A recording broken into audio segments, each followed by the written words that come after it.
নমস্কার বন্ধুরা, আশা করছি আপনারা সবাই খুব ভালো আছেন। আমরা বাঙালিরা সবাই কিন্তু খাবার পরে একটু মিষ্টি খেতে ভালোবাসি, তাই না বন্ধুরা? আজকের আমি বানাচ্ছি খুব লোভনীয় একটা সুইট ডিশ, যার নাম হচ্ছে গাজরের হালুয়া। গাজরের হালুয়ার নাম শুনে কিন্তু আমাদের সবার মুখে জল চলে আসে, কিন্তু বানানোর সময় আমরা ভাবি আমরা কি ঘরে বানাতে পারবো? আজকের আমি আপনাদের সবার সাথে শেয়ার করব কি করে খুব সহজে বাড়িতে বসে একদম রেস্টুরেন্টের মতো গাজরের হালুয়া বানানো যায়। তাহলে এখন আমি শুরু করে দিচ্ছি, আর আপনারাও আমার এই ভিডিওটা সবাই পুরোটা দেখুন, দেখতে থাকুন আমি কিভাবে বানাচ্ছি। সবার আগে আমি গাজরটা ধুয়ে পিল করে নিয়েছি। মোটামুটি 1 কিলো মতো গাজর এখানে আছে। পুরো গাজরটাই আমি গ্রেট করে নিলাম। এবার আমি দেখাচ্ছি বাকি উপকরণগুলো। উপকরণের মধ্যে আছে ঘি, মিল্কমেড, কাজু বাদাম, কিশমিশ, চিনি আর একটু এলাইচি। কড়াই গরম হয়ে যাওয়ার পরে আমি খানিকটা ঘি দিয়ে নিলাম। ঘিটা যখন গরম হয়ে গেছে তখন আমি একটু এলাইচি দিয়ে দিলাম।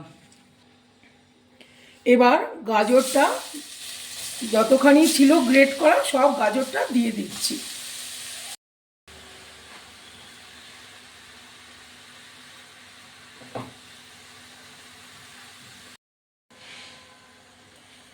গাজরটা আমি একটু নাড়াচাড়া করে ঢাকাটা দিয়ে রাখছি।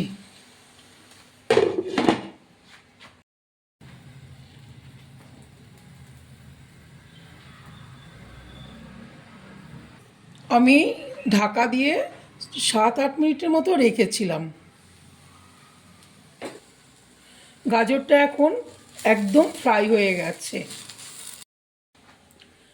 এবার আমি এক এক করে সব কাজু কিশমিশগুলো মিশিয়ে নিচ্ছি।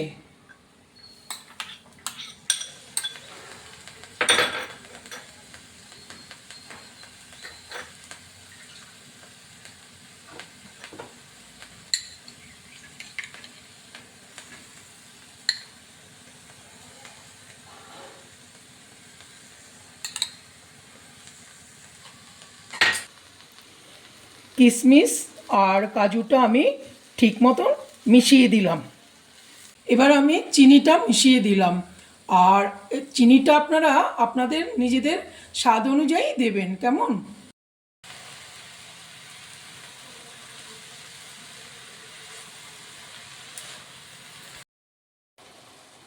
এবার একদমই হয়ে এসছে। এখন আমি মিল্কমেডটা মেশালাম। মিল্কমেডটা মেশানোর পরে আমি 4-5 মিনিটের মতন রাখবো। বন্ধুরা, আমার গাজরের হালুয়াটা এখন পুরো বানানো হয়ে গেল। আরেকটা কথা বলছি, মিল্কমেডটা দেওয়ার পরে না আর ঢাকা দেওয়ার দরকার নেই।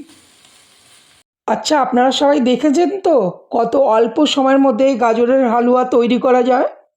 এবার তাহলে আপনারা বানাতে শুরু করে দিন। আমি চ্যালেঞ্জ নিয়ে বলতে পারি, বানানোর পরে এই আইটেমটা যখন আপনার বাড়ির সবাই খাবেন তখন তারা বিশ্বাসই করবেন না যে এটা আপনি বাড়িতে বানিয়েছেন। তাহলে বন্ধুরা, আজকের আমি এখানেই শেষ করি। শেষ করার আগে সবাইকে আমি মনে করিয়ে দিচ্ছি, আমার চ্যানেলটাকে প্লিজ সাবস্ক্রাইব করবেন, আর ভালো লাগলে একটা লাইক দেবেন এবং সবার সাথে শেয়ার করবেন, কেমন? টাটা। वीडियोस बनाने हैं, फिल्मोरा है ना।